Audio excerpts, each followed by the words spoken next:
Hello viewers, I am Dr. Mike Edna, your host on Aspheric Clinic today. Today I'm going to be talking about sexually transmitted diseases, which we call STDs. Sexually transmitted diseases is common in our society, affecting both male and female. That's why we find it very important to enlighten the public on what is sexual health. How do you get sexually transmitted diseases? And then the possible causes of sexually transmitted diseases, risky lifestyles, and complications and prevention of sexually transmitted diseases. By way of definition, sexually transmitted diseases are diseases that are gotten through sexual contacts. But there are other routes which you can use in getting sexually transmitted diseases, which is non-sexual. And it includes a mother transferring diseases to her unborn baby. That is, a mother that is actually infected with a sexually transmitted disease could transmit the disease to the baby during pregnancy or during childbirth. Also, we can have those that share needles or sharp objects could get sexually transmitted diseases, even if they do not go through sexual contact. We also have blood transfusion, when someone is transfused with an infected blood that was not screened or not properly screened. What are some of the symptoms? That is, how will you know you have sexually transmitted disease? Now, generally, sexually transmitted diseases do not present with symptoms most of the time, unless the person has had it for a prolonged period of time or that disease has started causing some organ damage or complications. Now, what are some of the symptoms of sexually transmitted diseases? That is when they do present with symptoms. You could have sores in the vaginal areas or swelling, and also in the penile area for a male. You could also have painful urination or burning sensation during urination for both male and female. You could have discharge of pus-like substance both for the male and the female from the private parts. You could also have itching. There could also be dyspareunia. What is dyspareunia? Painful sexual intercourse. You can also have abnormal vaginal bleeding or improper vaginal bleeding, when a female notices that she is bleeding and is not just a usual menstrual cycle. It could be an indicator of sexually transmitted diseases. There could also be pelvic pain, lower abdominal pain. You can have fever, that is high body temperature. You can also have rashes on the trunk, the hands, and the feet. Those are some of the basic symptoms of sexually transmitted diseases. There are other symptoms that could be peculiar to specific diseases. Like, for instance, if one is infected with chlamydia or an organism we call Trichomonas vaginalis, it can cause foul smelling or abnormal vaginal discharge. The list is progressive. All right, so now what are some of the causes of sexually transmitted diseases? The causes ranges from bacterial cause to viral causes and parasitic causes. What are the risky lifestyles? That is the risk factor for someone to acquire these sexually transmitted diseases. That is, what are the lifestyle you could engage in that will predispose you to have sexually transmitted disease? We have people that practice sexual contact without use of protection, such as the condom, or dental dams for those that have oral sex. And also, this condom is not just for vaginal sex, also for anal sex. Condoms are very protective. All right. Now, what are some other risky lifestyles apart from the use when one doesn't use protection? Those with multiple sexual partners are predisposed to sexually transmitted diseases. Also, those that share needles and sharp objects are also predisposed to sexually transmitted. Like I said earlier, I said you may not go through sexual contact, but you could still be exposed to acquiring sexually transmitted diseases.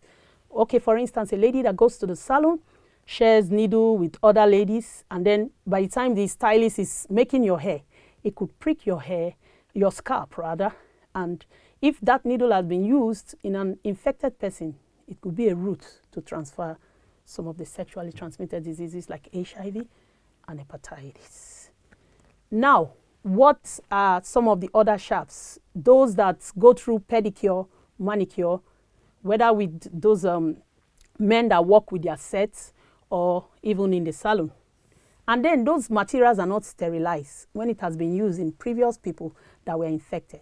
It could be transferred through that means. We also have some others that go through injection, sharing needles and injections. That is a route of sexually transmitted diseases. All right, what are some of the other risk factors? We also have alcohol usage, those that abuse alcohol or use recreational drugs, hard drugs. You know what that will do? It will max your judgment of safe sex practice. So we advise you to use alcohol responsibly and stay out of drugs. So what are some of the complications of sexually transmitted disease? Complications, I mean long-term effects or when they start affecting some organs. We have chronic pelvic pain. When a lady comes to tell you, I'm always feeling this abdominal pain, sometimes it's so severe that they are rushed into the hospital as an emergency. And also for pregnant ladies, some of the complications include recurrent miscarriages or abortion, also preterm labor, that is the pregnancy doesn't get to the complete term before the lady brings out the child prematurely. We also have infertility, both for male and female, as a complication of sexually transmitted disease. And we also have what we call pelvic inflammatory disease. This is when the disease has started affecting the uterus and the fallopian tube of a female. That's a complication of sexually transmitted disease. We also have some heart disease. Some organisms causing sexually transmitted disease could affect the heart eventually. Then some form of arthritis, which we call reactive arthritis, can also be a complication of sexually transmitted diseases. And when there's infertility, which I said earlier is a complication, that you see the couple going to the hospital trying to find solution, is a complication of sexually transmitted disease. These are some of the complications. Now, by way of prevention, how can we prevent this disease? Number one, first on my list is abstinence. When you abstain from sexual practices, you can't get sexually transmitted disease, especially when we said majorly is transmitted through sexual contact. Then we also advise, be faithful to one faithful, uninfected partner. Also, use alcohol responsibly and stay out of drugs, recreational drugs or hard drugs. We also advise the use of condom. Condom for every sexual practice you do, especially when you don't know the person's sexually transmitted disease status. Then we also advise you to wait and test. What do I mean by wait and test?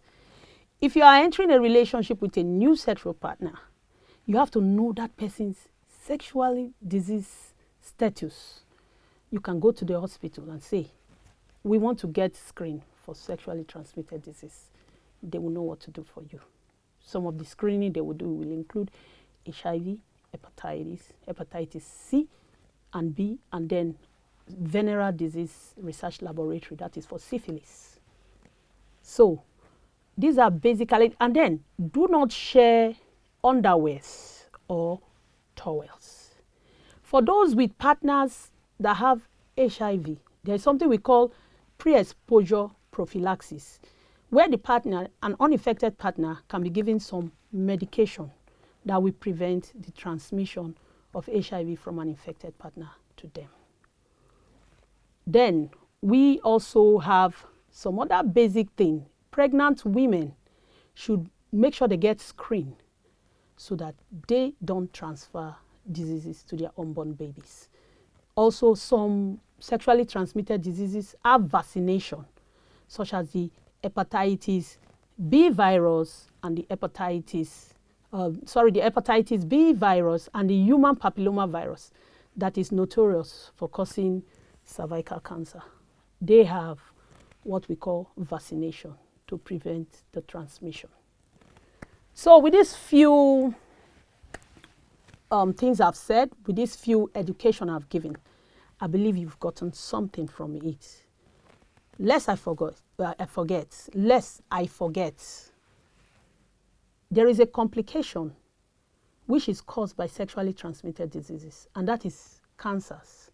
Sexually transmitted diseases such as hepatitis B, or hepatitis C, when it's prolonged, it could predispose one to having certain cancers, like the liver cancer.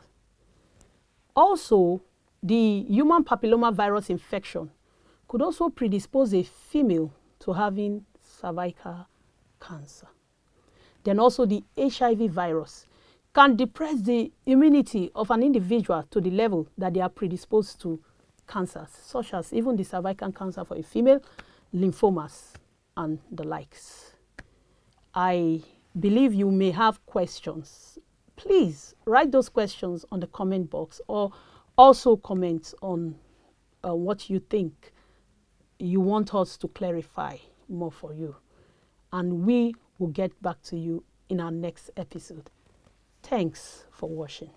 I remain Dr. Mike Edna, your host on Aspheric Clinic. Thank you.